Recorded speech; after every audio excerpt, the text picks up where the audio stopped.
qaytaraversinlar. Buni soliq to'laydi. To'g'rimi? Boshqa birovga qo'shib berilish kerak. Agarda sizga tamakingiz gap bo'lishi mumkin. Haqiqatan ommaviy tamakin nima tushunib mumkin. Lekin sizga tamakinni bu yoqqa qo'shish kerak sizlar. To'laydi. Buni hammasi prokuratura taqlayaptimi? Prokuratura so'rayapti. Mana shu shunchalar boryapmiz deydi, akademik. Bizning arizamiz qabul qilmay olib ketyapti.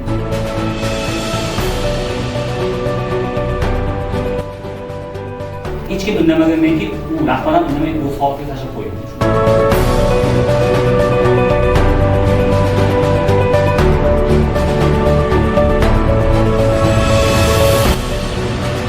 Qolgan 22 ta mahalla hozirda yashirdi. Talonchilik 100%ga, o'g'rilik 100%ga, ag'dar sariq toifa 3 turibdi.